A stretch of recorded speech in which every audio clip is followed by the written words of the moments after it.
Durante siglos, el cristalino fue considerado como el órgano receptor de las imágenes y a él se atribuía la emisión de rayos visuales que tras alcanzar los objetos volvían al ojo para formar la imagen en el interior del cristalino. Concepción de la escuela pitagórica presente también en la obra de Galeno. La medicina árabe se convirtió en depositaria del saber clásico. La oftalmología adquiere gran desarrollo. Del concepto de caída de agua, Nusul al-Ma, surge el término catarata, de la obra de Constantino el Africano, término adoptado por la mayor parte de las lenguas. En el Renacimiento, con el desarrollo del estudio de la anatomía, es cuando se identifica la localización del cristalino en su posición real.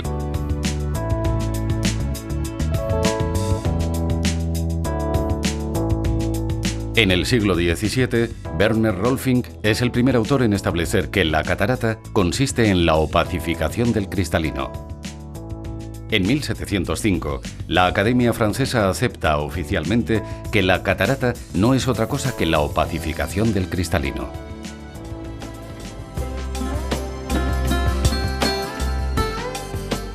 En el Código de Hammurabi aparecen las primeras referencias respecto a algunas formas de cirugía ocular, así como los castigos por una mala praxis.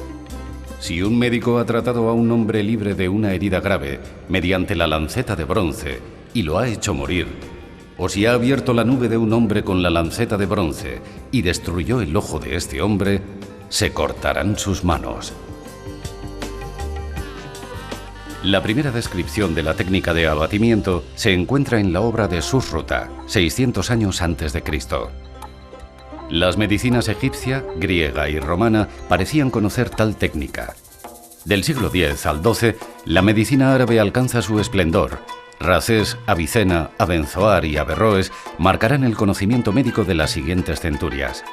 En la Hispania musulmana o al-Ándalus aparecen figuras relevantes dedicadas a la oftalmología, Abulcasis, al-Gafiki y al-Coatí. Se perfecciona el instrumental y la técnica de abatimiento. En el resto de Europa, la medicina se centra en el saber teórico y la cirugía ocular queda relegada a manos de cirujanos menores o barberos. Georg Bartys diseña instrumental y describe indicaciones y contraindicaciones de la cirugía de la catarata. En el siglo XVIII, Jacques Daviel desarrolló la técnica de extracción extracapsular. En España se crea el Colegio de Cirugía de Cádiz y son varios los cirujanos que dan un gran impulso a la cirugía de catarata. Y a finales de dicho siglo se introduce la cirugía intracapsular, que se llegó a denominar el proceder español para la extracción de la catarata.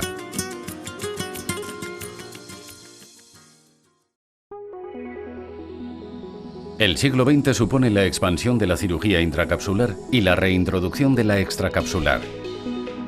El final de siglo viene marcado por el desarrollo de las lentes intraoculares y por el descubrimiento de la facoemulsificación. En España, algunos oftalmólogos aportan su ingenio al desarrollo de dichas técnicas.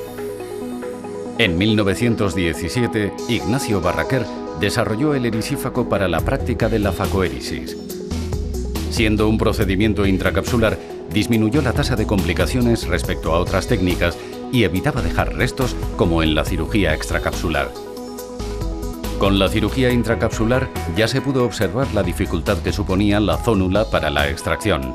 Se desarrollaron diferentes maniobras para su liberación. El doctor Arruga, que sacaba la catarata con pinza, pero la pinza rompía más fácilmente la catarata y se llega a sacar a trozos. En 1957, Joaquín Barraquer describe la zonulolisis enzimática. Fue un gran cambio para poder sacar mejor la catarata. Yo descubrí esta técnica que inyectando una solución de alfa-quimotripsina logré que el ligamento que une el cristalino al cuerpo ciliar quedase lisado, destruido por el fermento, como un bisturí químico. Tenía un paciente con una hemorragia en el fondo del ojo. Le dije al paciente, podemos probar esta medicación inyectándola dentro del ojo, aunque no sé lo que pasará. Le inyecté el fermento dentro del ojo con una aguja fina.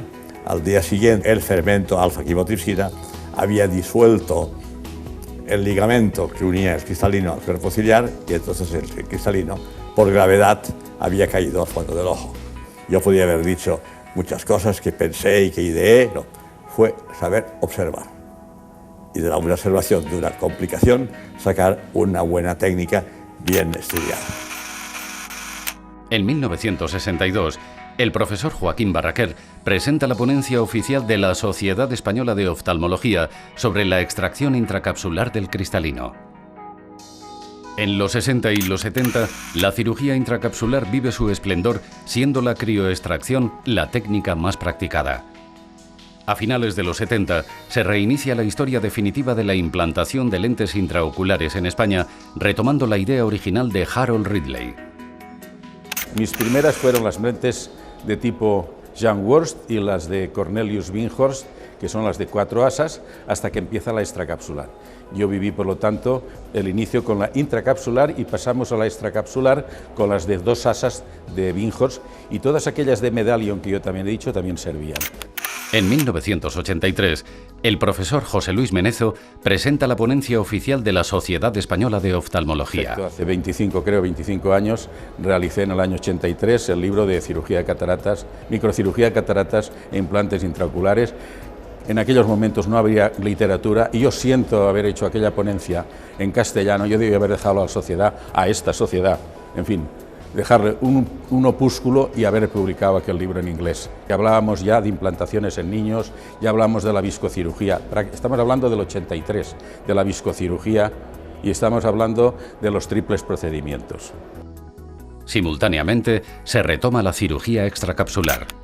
Bueno, la extracapsular fue la primera gran revolución en la era de los implantes, y quien la descubrió fue Binghorst. A pesar de todo, había problemas con la córnea.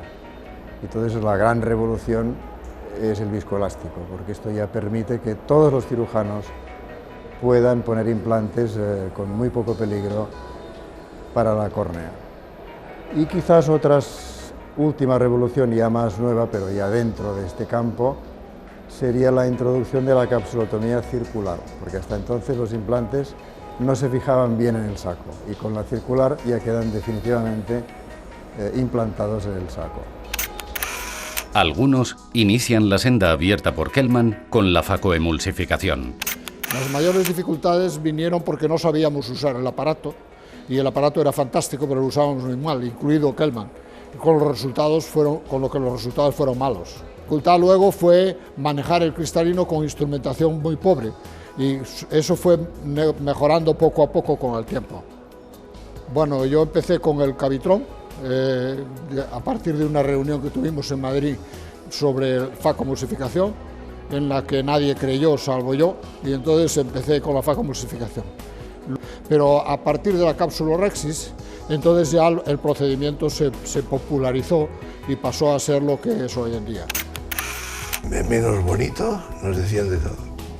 Al principio no solo no hubo interés por la técnica, sino que hubo rechazo.